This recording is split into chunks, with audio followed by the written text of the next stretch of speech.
Hi, welcome to Storytime with Gigi. Today we're starting a new book called Disney Friendship Stories. It's a treasury of tales. Our story today is Lilo and Stitch, Friends Forever.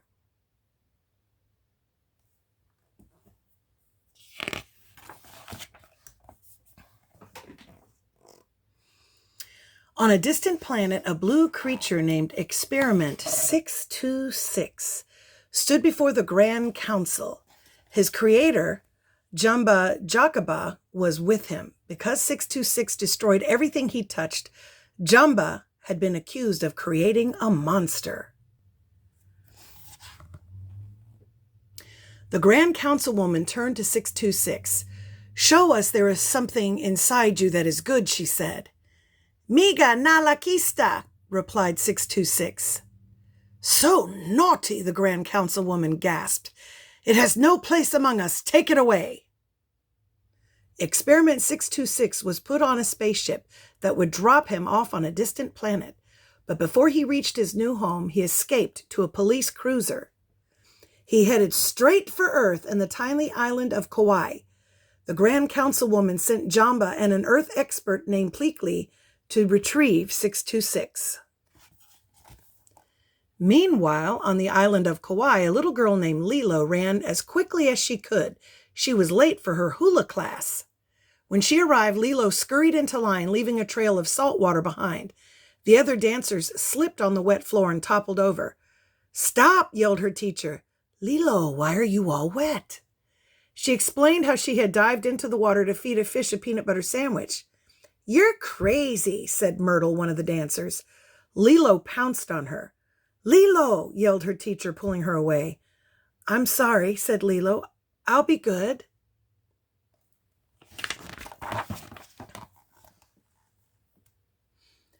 But no one wanted Lilo to stay, so she went home. Lilo was very lonely. She didn't have any friends. Her parents were gone, and her big sister Nani, though a good big sister, was having a hard time learning how to be a parent. To top it all off, a social worker was threatening to take Lilo away from Nani. That night, the sisters got into a huge fight. Lilo went to her room and slammed the door shut. Nani went upstairs and apologized. Suddenly, Lilo saw something flash in the night sky. "A falling star!" she cried. "Get out, I have to make a wish." Nani went into the hallway, but stayed by the door so she could hear her sister's wish. "I need someone to be my friend," Lilo whispered. Nani hadn't realized how lonely her little sister was. Tomorrow she decided they would get a dog to keep Lilo company.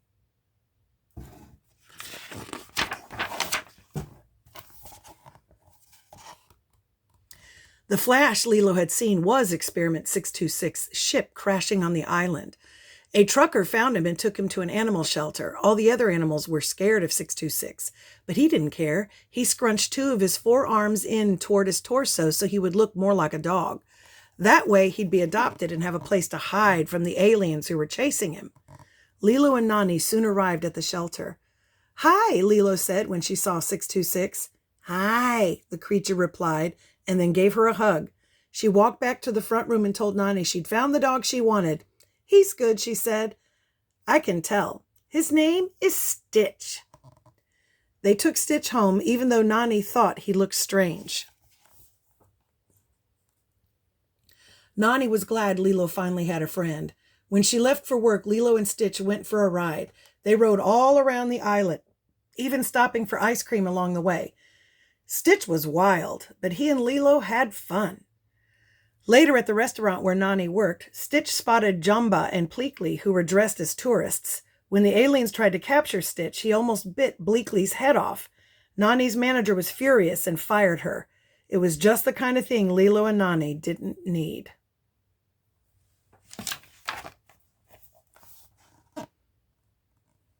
At home, Stitch also began to tear things apart. "We have to take him back," Nani said. "We adopted him," Lilo cried. "What about Ohana? Dad said Ohana means family. Family means—" "Nobody gets left behind," Nani finished. "I know." She remembered how welcoming her parents had been and how important family was to them. She changed her mind. She would give Stitch another chance, for Lilo's sake. That night, while Lilo was sleeping, Stitch found a book called The Ugly Duckling. He looked through it and noticed that the duckling was by himself a lot, just like him. He woke up Lilo and showed her the book. She explained that the duckling was sad because he didn't fit in. Stitch knew how that felt. He wanted to feel like he belonged somewhere too.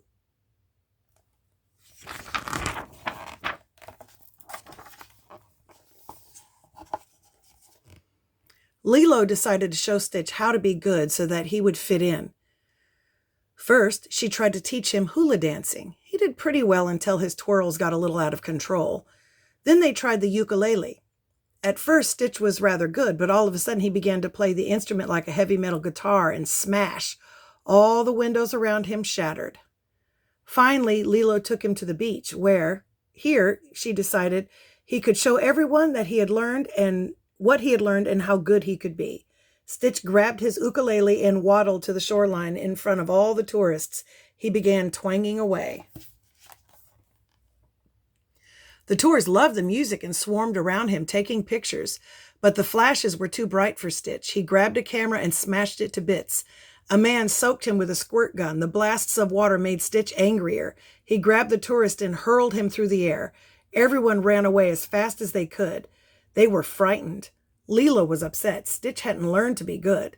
Plus, the social worker saw what had happened and was worried about Lilo's safety.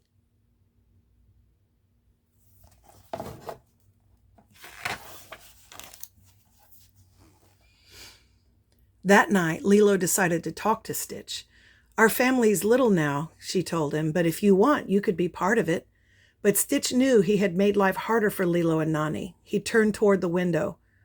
"Ohana means family," Lilo continued. "Family means nobody gets left behind.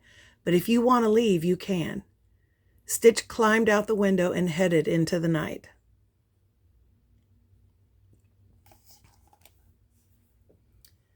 When Lilo woke up, she told her sister that Stitch had left. "It's good he's gone," she said, trying not to sound upset. "We don't need him." "Lilo," Nani consoled her, "sometimes you try your hardest, but things don't work out the way you want them to. Sometimes things have to change, and maybe sometimes they're for the better." Then she left to look for a job. Meanwhile, Jamba had found Stitch and was chasing him through the forest. Stitch realized he didn't want to leave. After all, Lilo was his friend. He ran back to the house. When Lilo saw him, she knew she had to help. "What are we going to do?" she asked.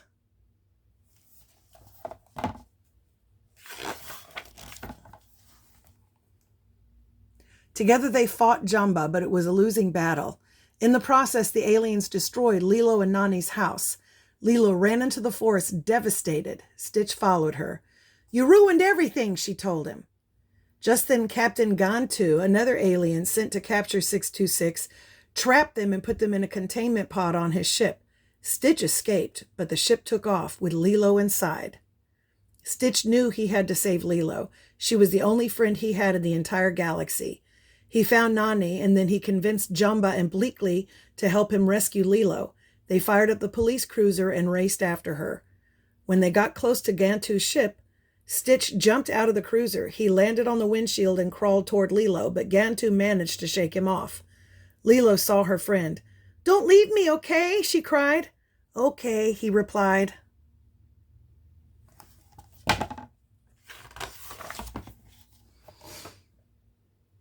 Stitch managed to get back to Gantu's ship. He climbed through the windshield, threw Gantu off, and rescued Lilo. "You came back," she said. "Nobody gets left behind," he replied. He finally understood how important family was. With Lilo in his arms, Stitch leaped onto the cruiser with Nani, Jamba, and Bleakley flew by. They went to the beach where the Grand Councilwoman was waiting to take Stitch home. "This is my family," Stitch said, pointing to Lilo and Nani. He was allowed to stay on Earth, and the social worker decided not to take Lilo away from her sister. Lilo and Stitch hugged each other happily. They knew they would be friends forever. And that's our story. I hope you liked it. Make sure that you like and subscribe and share with your friends. Bye until next time.